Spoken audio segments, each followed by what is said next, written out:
There we go. All right, my name is Vanessa Cabrales, and I'm so excited to be here.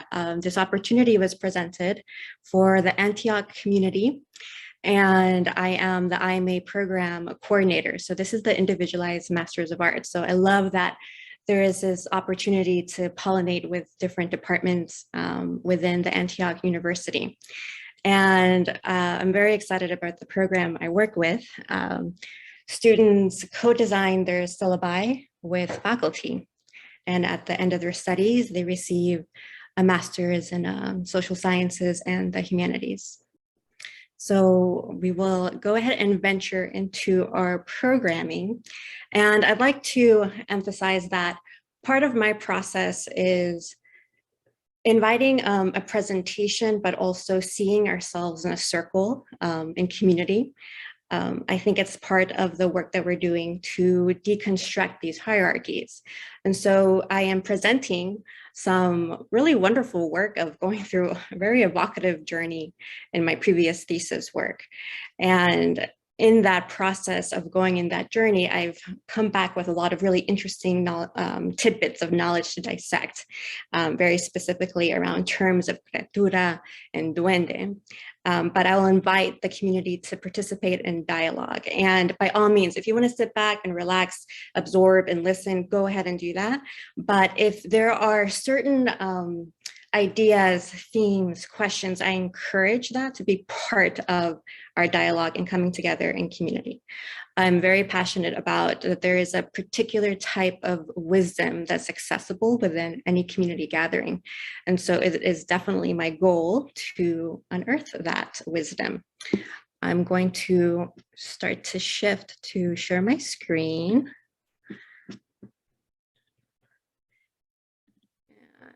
I'm going to go here, slideshow.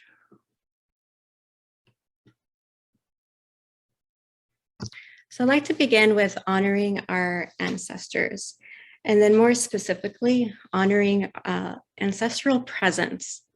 And this is not just in connection with Indigenous Peoples Day yesterday.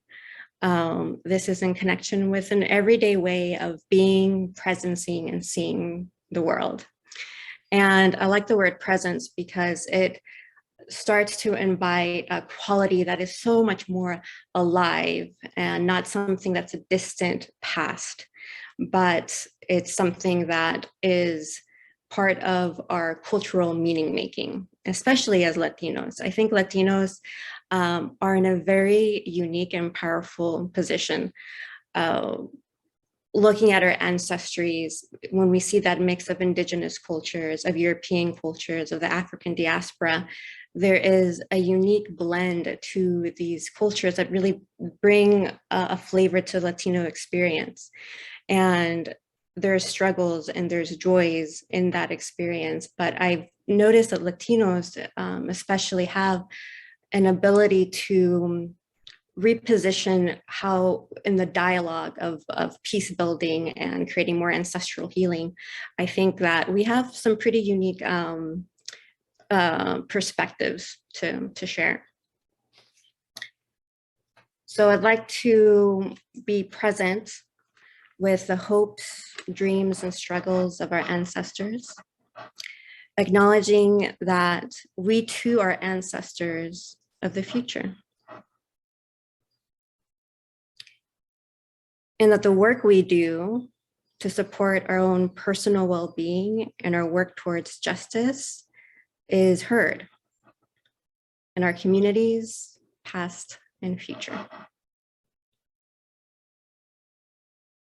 So I'll take a moment for us to kind of settle with that experience, those words. And a reminder that we have all these joys and struggles that we can come into unification. And then we'll start to shift into the presentation. So I have this titled Una Criatura, Rewilding the Human Spirit. And I come from the perspective as an artist participating in an alternative graduate program where I did a performative autoethnography. And I won't focus too much on the thesis work, but I will focus on some key terms and words that were so critical in me appreciating my Latina identity and how our identities can help us provide unique viewpoints in how we navigate our lives. And a part of this is criatura. And we're going to unpack criatura in a little bit, but I want to set the stage here of the main goals we're trying to achieve. We're wanting to reposition ourselves and how we experience phenomena. What does rewilding mean? And how do concepts as criatura and duende support this? What do we mean by creative embodiment? And in the beginning there, I mentioned phenomena. I'm someone that loves consciousness studies and like how we perceive information. And so when you see phenomena, think about your relationships, your vocation, your career. It's just the hodgepodge of everything, which can be overwhelming to some, but personally it's exciting to me. And when I'm looking at phenomena, because it's so overwhelming, there's so much information, I'm able to reposition when I start to shift and go back, okay, what is my identity? How can this support me as I'm engaging with all this phenomena is incredibly helpful. And I think the more the Latinos take pride in their culture and the nuances of who we are, it helps us with that process. And we'll go into that journey a little bit more. And that relates to my second point here, which is how living an expression of our Latinx identity offers a deeper authenticity for ourselves. We want to live in more intimacy with our culture.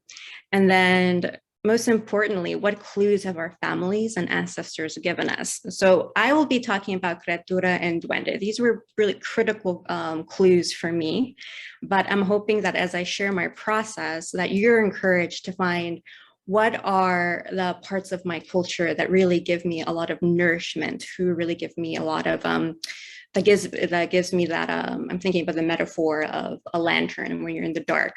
This is the part of my culture that's very supportive. So I'm hoping that as I explain my process, that you too can also see what parts of your identity are very unique to you. And I'd like to revisit the word creative embodiment. Let's see. So creative embodiment, I looked in the dictionary and it wasn't very helpful. It was the act of embodying, the state of being embodied is what embodiment is. So let's unpack what embodiment is. Embodiment, and I come from the perspective of teaching yoga for many, many years, is a process of being in your body. But not just that, but being with your thoughts and your inquiries. And let's extend that to creative embodiment. We all have unique journeys, unique paths, and there is a creativity in our life that is offering us support as we emerge from one endeavor, one intellectual journey, one community project. It's that creative force. But I like to unpack the status quo. I like to shift the paradigms. And so I'm looking for a creative embodiment that is much more raw, much more true. And there's this quote in Women Who Run with the Wolves by Clarissa Pinkola Estes, and she is powerful woman, PhD, a lot of Jungian background and analyst. And it's gendered, and she's talking about women, but I think it's applicable to any genders, and it's not gender specific. We must strive to allow our souls to grow in their natural ways and to their natural depths. The wildest nature does not require a woman to be a certain color, a certain education, a certain lifestyle, or economic class. In fact, it cannot thrive in an atmosphere of enforced political correctness or by being bent into old, burnt out paradigms. It thrives on fresh sight and self-integrity. It thrives on its own nature. And so when we're speaking about creative embodiment, I'm inviting us to think about what is that fresh side, that self integrity, and then specifically how your creativity applies to you. And I'd like to make the distinction that creativity is not the domain of artists. If you are passionate about your work or in the process of discovering what you are passionate about and what a calling is or where your strengths and skills are, creativity is not necessarily needs to be seen in an artistic lens, though there is an art form to anything that we try to become skilled at, but that this creativity is accessible to anyone. So let's look at creatura. While I was working on my thesis, I thought I was going to work on, learning paradigms and education, but I ended up shifting to an autoethnography and just looking at my personal experiences. And then I really hung to this word creatura, because for me, it was a term of endearment. It's not uncommon in Latino culture that mothers will call their child criatura or criaturita. And it's not that every mother does that, but at least it's common in the culture. Versus in English, if we were to call our child creature, it would create a sense of distance. And I want us to linger with this because I think this is part of the power of the Latinx identity. Whether you're contemplating creatura or another thought or idea or word, it's this ability to see otherwise. That distinction is part of what makes our experiences grasp with a little bit more depth to the different ways we can perceive our experiences and realities. As I was thinking about criatura, I realized that as a child and growing up, I saw myself more as a creature of the earth versus human. Like there was a sense of that there is this difference between humans and creatures. And for me, criatura was much more connected with like the biophysical, biological process of the cosmos and the earth. That there was more of a relationship with the natural world, which a lot of indigenous cultures point to. So I invite you to consider, how does this shift from criatura to creature? How does that influence your worldview? And this is more of a rhetorical question. And before I go into duende is the more difficult one to explain, and I'll delve into that one in a little bit. I'd like to share a little bit about the ethnographic approach in the spirit that this is a symposium in Antioch, and we're attracting a scholarly community. And most of the scholarly community, were nerds for researching and synthesizing data and collecting information and being in a space of being self-reflective. So I'm offering this to kind of demonstrate that, yes, this contemplating about criatura and duende was not a journal entry. It was a psychic journey into the unconscious over a period of months, as we all who work on our passion projects are very well aware of. It was a journey which can feel perilous at times because you're really confronting vulnerabilities and insecurities, but at the same time, you're experiencing something pretty unique only to you. Autoethnography, it's a feminist approach in which you center your personal experience in phenomena. You get to look at embodied experience, and what I love about it is not about settling into conclusions. You're looking at the potentiality of its meaning. So you're not trying to like, this is the answer. You're looking at the complex relationships, and you're looking at your own personal experience in context to community, society, and culture. So there's this tension of I and this tension of we, and your part in it. And I noticed as I was going through my journey I kept on trying to put my Latina identity in the background, or oh, I'll get around to it. I didn't realize how important it was to be in the forefront of my attention. And in retrospect, it makes sense, because when you're working towards justice, when you're a change maker, you have to live through a lot of ambiguity, and to know who you are in that ambiguity is one of the gifts of rigorous self-analysis. And so I used this framework here as I was working on the autoethnography.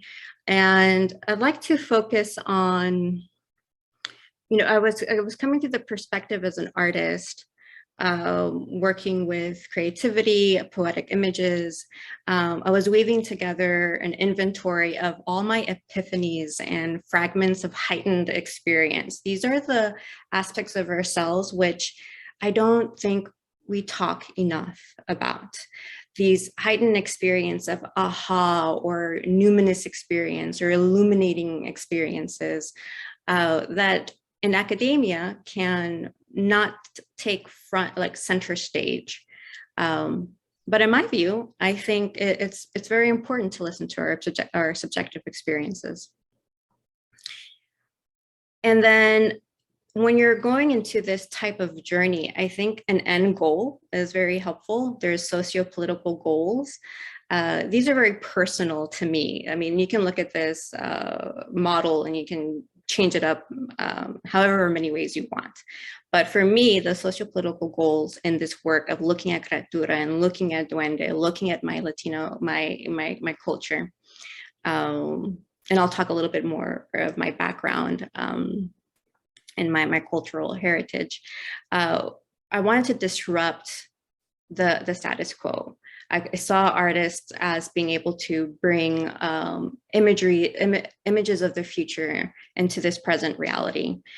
And very specific to the Latino experience is experiencing the borderlands and the margins. And as we know, the Latino experience is very varied. Migrants, colonias in South Texas, looking at the Puerto Rican experience, looking at immigrants that come with a visa and immigrants that are coming from Honduras and going through the border. It's so varied, but a key element to any delving into the Latino experience is lingering with the borderlands and the margins. I think this is what turns this work into justice work, as we create opportunities for the invisible to become more visible.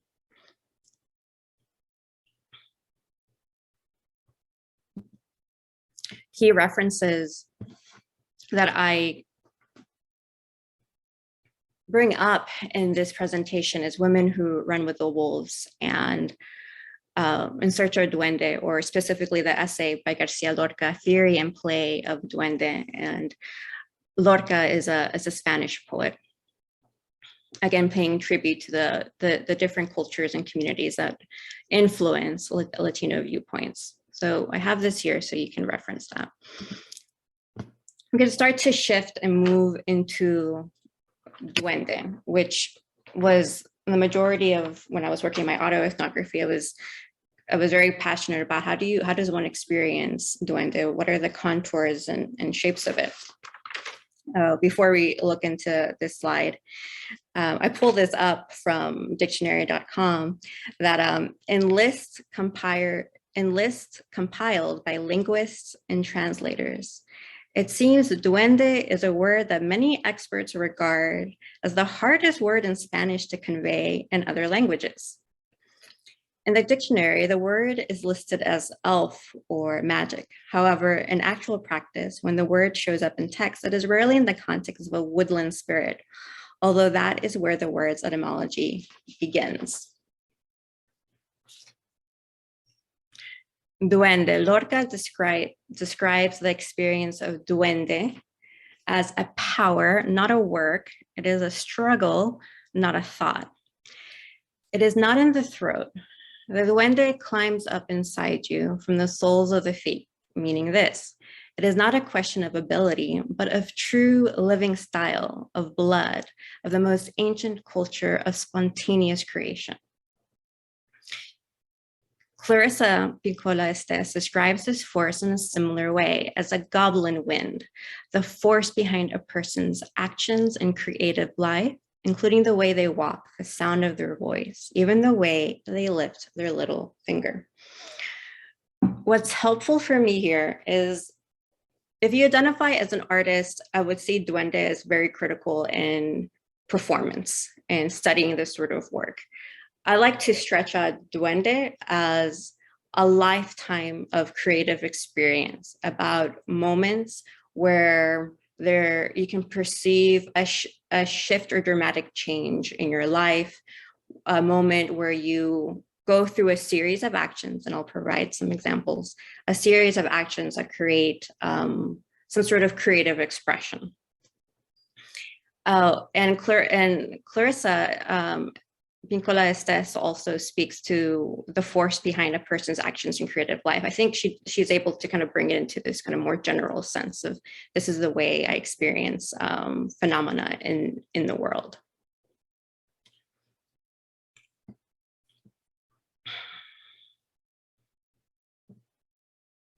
The full quote from Clarissa is El duende is literally the goblin wind or force behind a person's actions in creative life, including the way they walk, the sound of their voice, even the way they lift their little finger.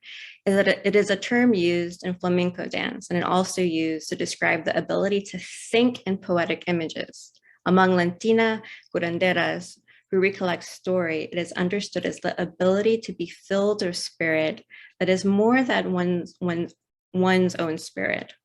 Whether one is the artist or whether one is the watcher, listener, or reader, when a duende is present, one sees.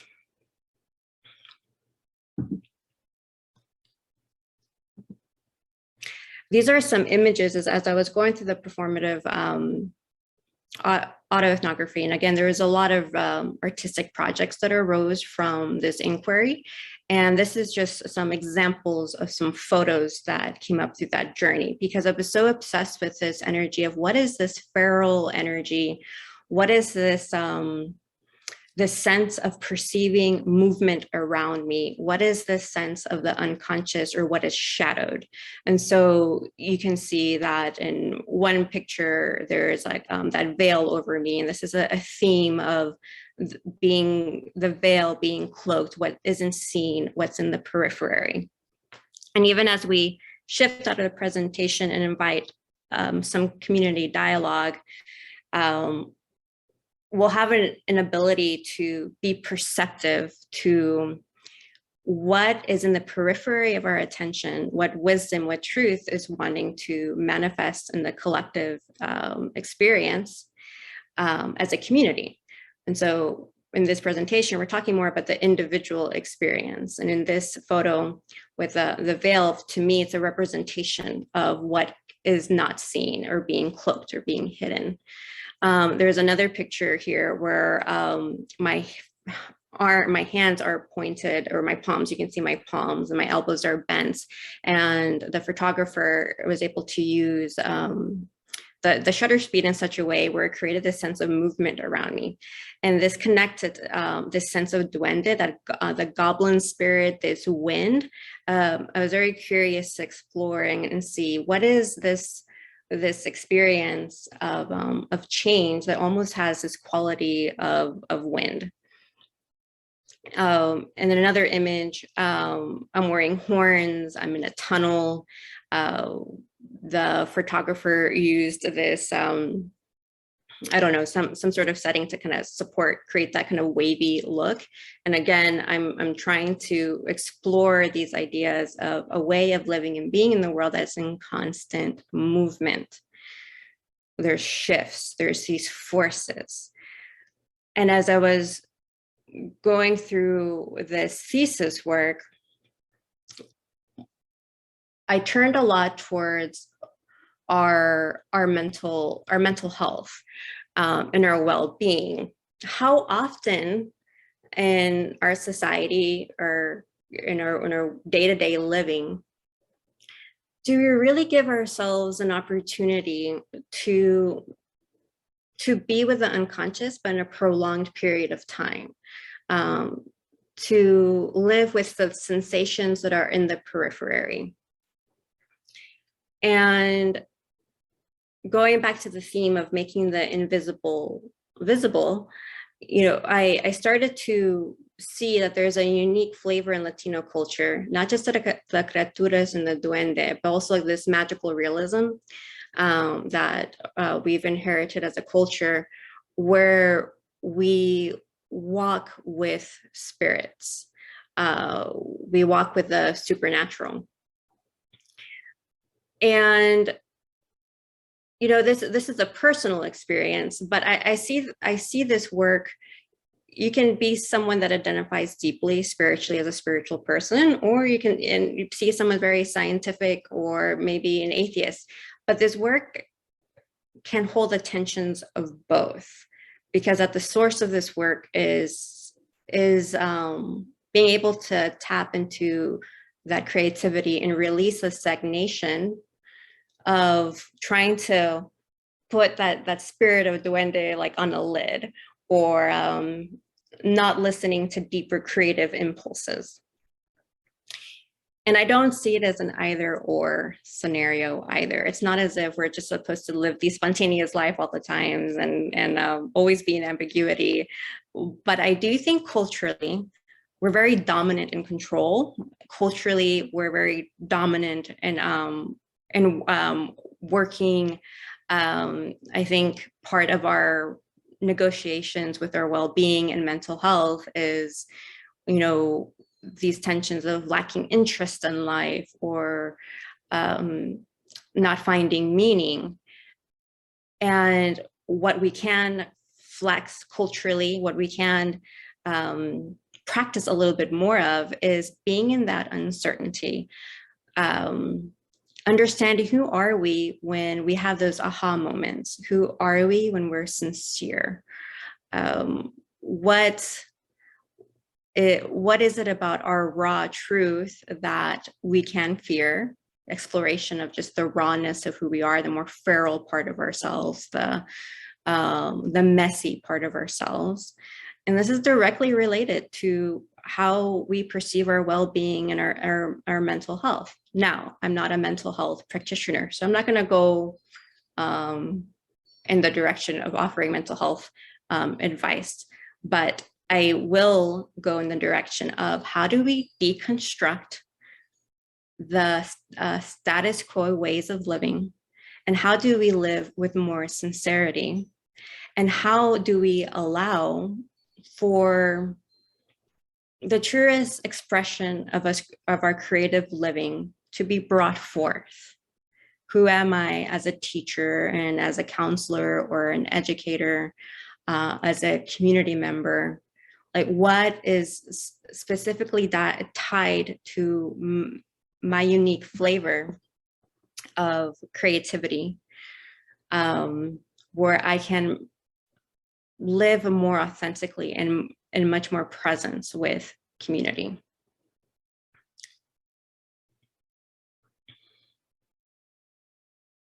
So I want to shift to circling back to those two goals. As we've been seeing some imagery and kind of considering these ways of living that tend to be more hidden in mainstream culture and even in Latino culture, as we navigate who we are. I was born in Venezuela. My parents are from Colombia, and I was raised here. I speak Spanish just with my parents. One day my parents will not be here, and I will lose that unique flavor of dialect, that unique flavor of accent when they're gone. And I think Latinos have, and will always have, a lifelong practice of positioning themselves in who am I? What are my contributions? But I think that as we lean back into our identities, we're able to touch that well-being and that vibrancy that can support us in navigating our life challenges.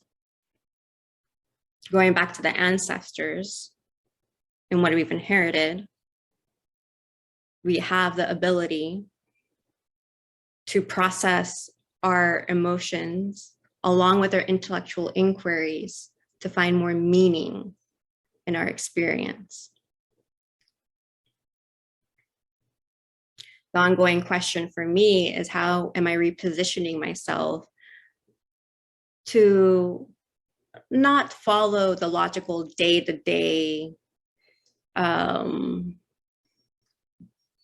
expectations? This is what my career is supposed to look like. This is what a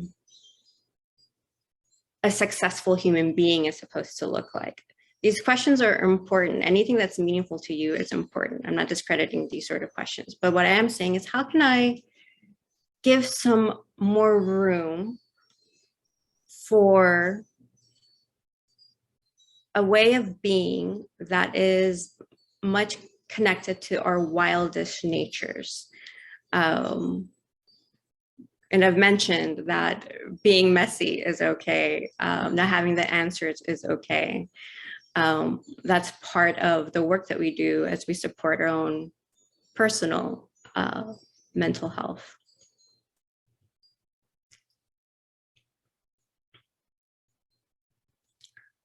And we'll give a moment to kind of linger with these thoughts and these feelings.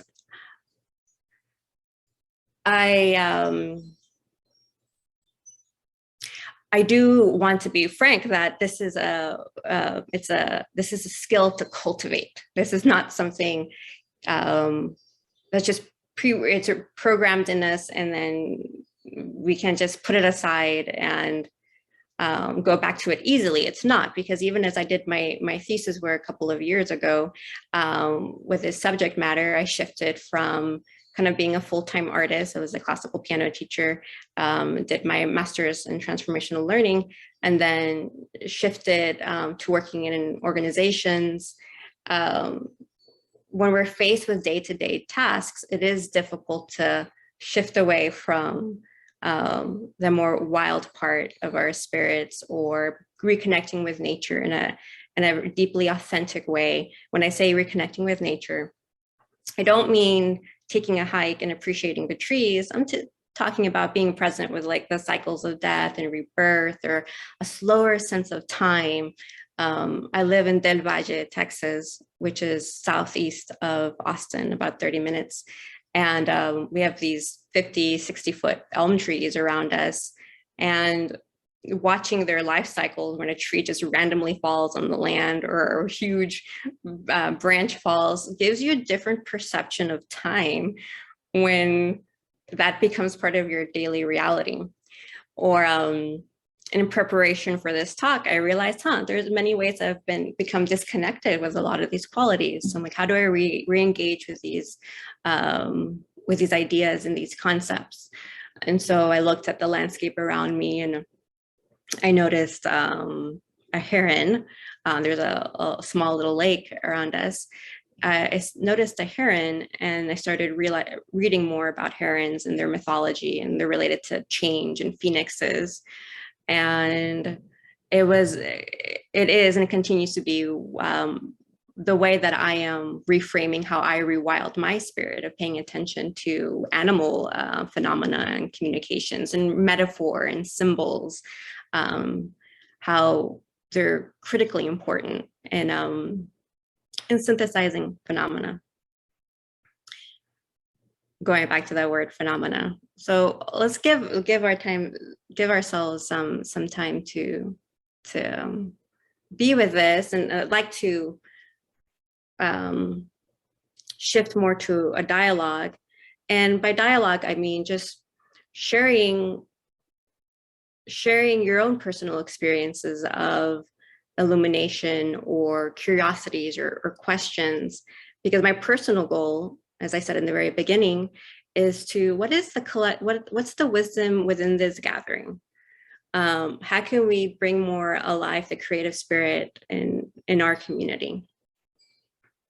So I'll take some time for there to be a little bit of silence, as there's always silence as we're organizing our thoughts. But if you had a special like aha moment or question, I'd like to hear more.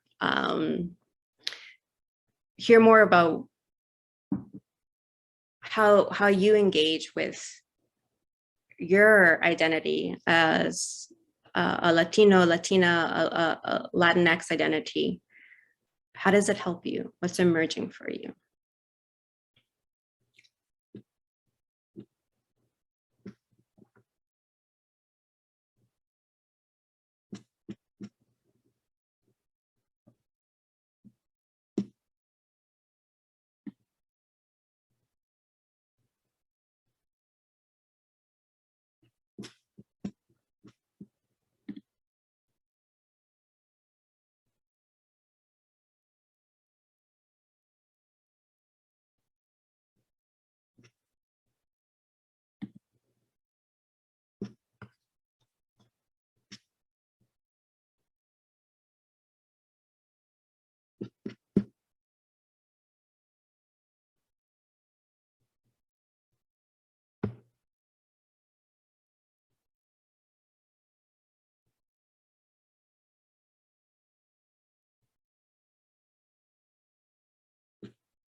From a Latinx perspective, as we navigate creating meaningful lives, how does awareness of our identities help us create from a place of authenticity and integrity?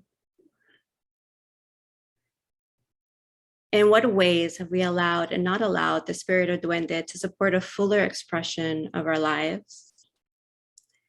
As criaturas, how then do we rewild? What clues have our ancestors and families given us as we face assimilation?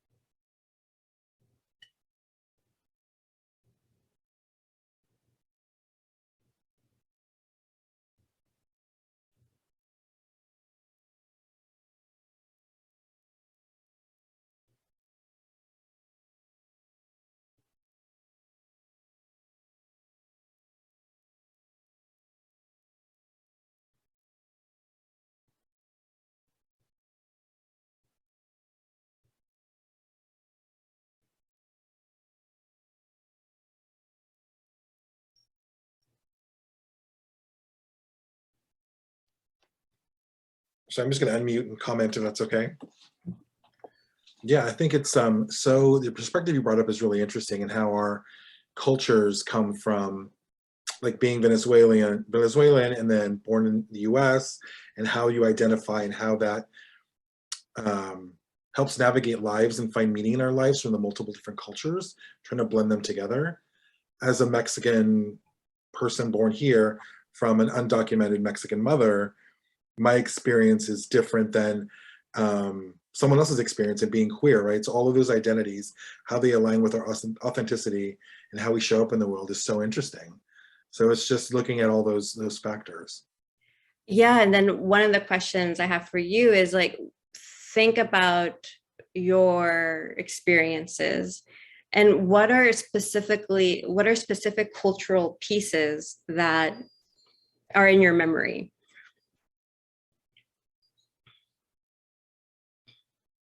Yeah, that's amazing. I mean, thinking about it, it's like pan dulce in the morning is one thing, and also hot dogs at, Dodger Stadium, where I grew up in LA, at night. So both of those are kind of like food related, but they're memories that I remember as a kid going to do these things with my family. And then what I've noticed is that when I think about the process of assimilation is the process, I think, of forgetting. And we can look at large time scales, like, memories of our ancestors and so forth, but also even in our childhoods, there are specific experiences that give us this like space of comfort, or that aha of, oh, this is what's important and meaningful for me, or this is part of the ways that I identify with my culture. And so that question is one of the helpful ways, some of what we can use to kind of face the assimilation. I'd love to hear from someone else about how does that show up for you? How do you navigate your Latino identity? What pieces are really important for you to remember? Oh, this is what makes me who I am.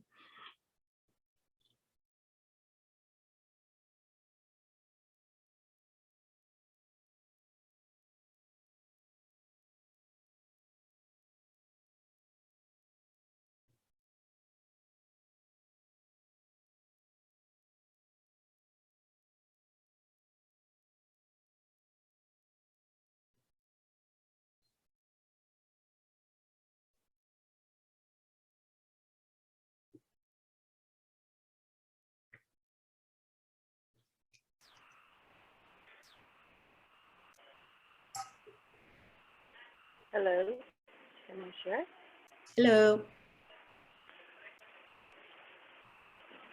Hi, can you hear me okay?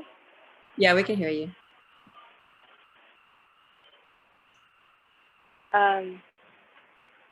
Yeah, I really appreciate this topic and this space to reflect. For myself, I have noticed that the way that it's shown up for me has been in the part of the assimilation and moving from my hometown of Corpus Christi in South Texas to University of Texas, and just the culture within the university and my engineering program. There's sort of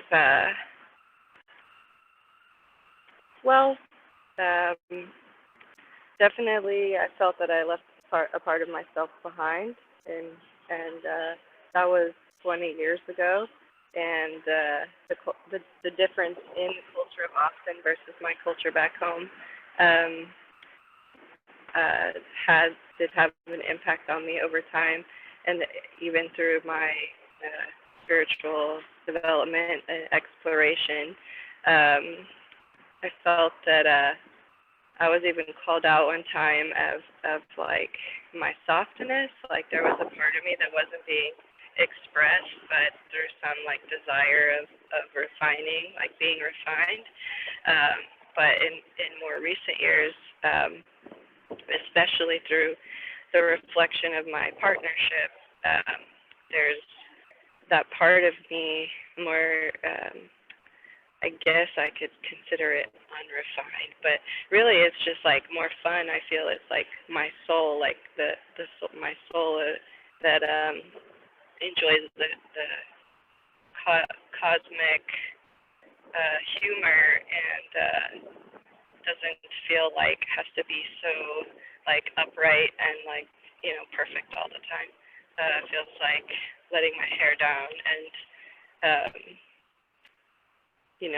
just like shaking my head and just letting my hair be wild, and it feels nice to embrace that, the fullness, more feeling like the fullness of who I am.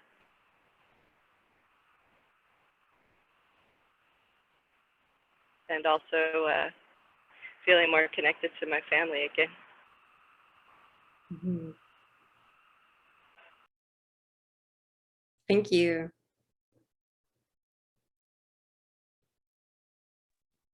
I think we have another comment from Silvia Hernandez.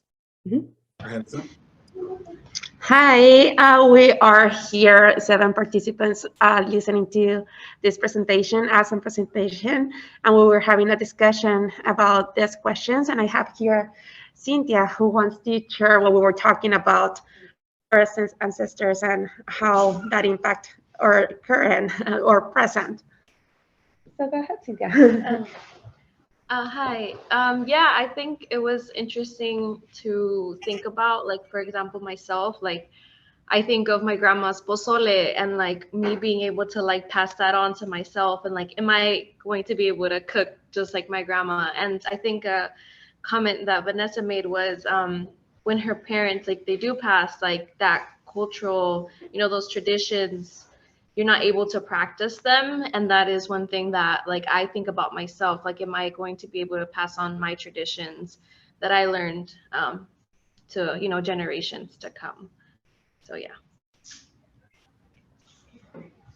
Thank you so much for bringing that up. And I think, you know, I mentioned at the beginning that Latinos are very, very unique and powerful in the sense of we have this ancestry that's indigenous, this ancestry from other parts of the globe, Europe, Africa.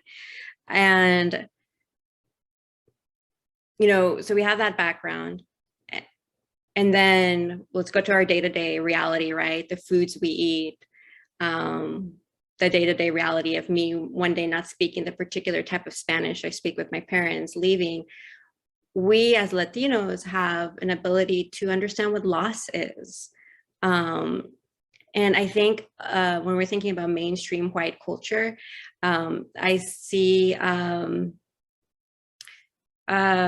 maybe a less of a sensitivity or understanding of what that loss can look like. And I think Latinos, we, you know, you're wondering about whether you're going to be able to cook as well as your grandmother or mother, so abuela or mama, and these questions about kind of these are real ways of experiencing, and we have a much more visceral experience of like kind of cultural loss, but we also have a lot of power to regain and continue our relationship with our cultures in the ways that are unique to us, that are important for us.